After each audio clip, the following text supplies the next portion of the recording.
दंडवत प्रणाम। जय श्री चक्रधर। बहुत बढ़िया सवाल आया है।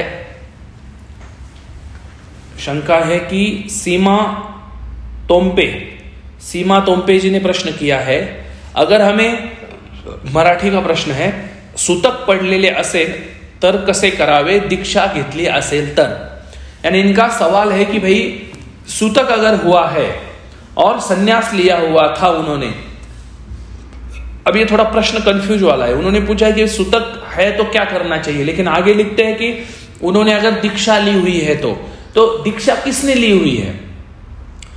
जो व्यक्ति मृत हुआ है उसने दीक्षा ली हुई थी, या आपने दीक्षा ली हुई है और आपके घर में या कहीं सुतक हुआ है? ऐसे दो प्रश्न इस प्रश्न से आते हैं। मैं दोनों का जवाब देने का यहां पे प्रयत्न करूंगा।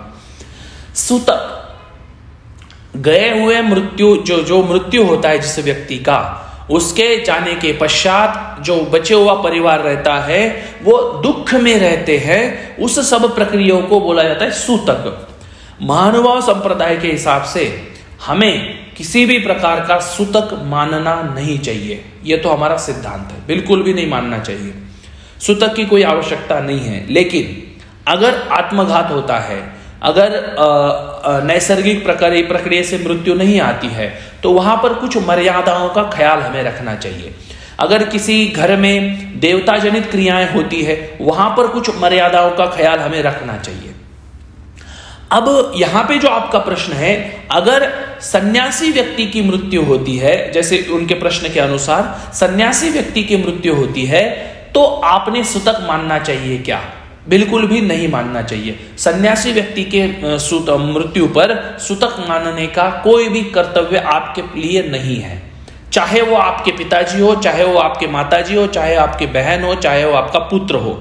लेकिन वो अगर व्यक्ति सन्यासी था तो उसका और आपका संबंध बिल्कुल भी विभाजित हो चुका है।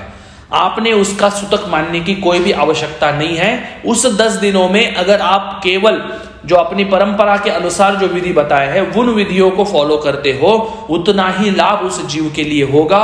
उससे अलग करके आप कुछ भी करोगे वो लाभ होगा नहीं। इसलिए आपने वो सुतक वतक कुछ भी मानने की जरूरत नहीं है, सन्यासी व्यक्ति है तो।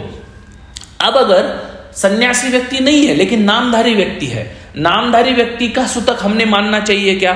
नामधारी व्यक्ति का भी सुतक हमने मानने की कोई आवश्यकता नहीं है।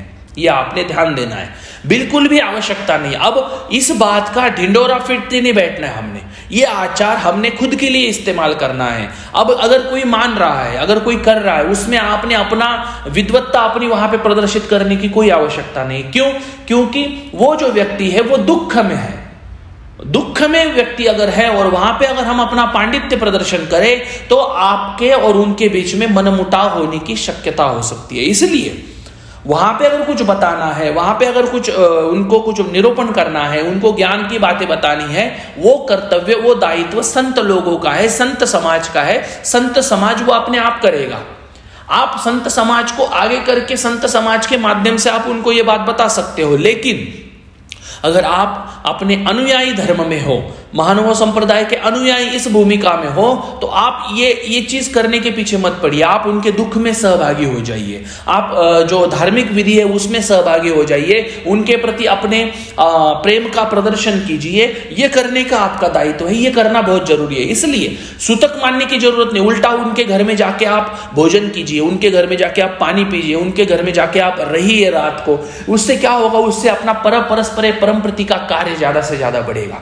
लेकिन अगर आप उनमें सुतक मानेंगे, नहीं भाई हम नहीं खाते, हम ऐसा करते, हम फलाना ढिमकाना, ये चीज कभी भी नहीं करना चाहिए। इससे एक तो क्या होता है, मनमुटाव भी होता है और उससे एक विघटन का प्रदर्शन भी वहां पे होता है। और हमारे समाज में महानुभाव संप्रदाय तो हम कम है, और कम में ही हम अगर विभाजित हो जाए तो वो चीज हमारे धर्म के लिए अच्छी नहीं है। सिद्धांत के हिसाब से भी देखे सुतक हमें नहीं माना जाता है। लेकिन अगर आत्मघात हो या अपनैसर्गिक मृत्यु हो तो उसमें हमें कुछ मर्यादाएं रखनी पड़ती है। उन मर्यादाओं की जानकारी आप अपने गुरु से भी ले सकते हो, और अधिक जानकारी के लिए आप हमसे संपर्क भी कर सकते हो। आप बिल्कुल संपर्क कीजिए, आपके पूरे शंकाओं का समाधान करने का प्रयत्न हम करेंगे। लेकिन शॉर्ट में अगर बताएं तो कोई भी नामधारी अगर मृत्यु हो हमने सूतक नहीं मानना है, कोई भी संत व्यक्ति की मृत्यु हो हमने सूतक नहीं मानना है। हाँ, लेकिन जो भी क्रियाएं करनी है वो हमें ईश्वर के लिए करनी है और 10 दिन के भीतर करनी है। इन 2 बातों का ख्याल रख के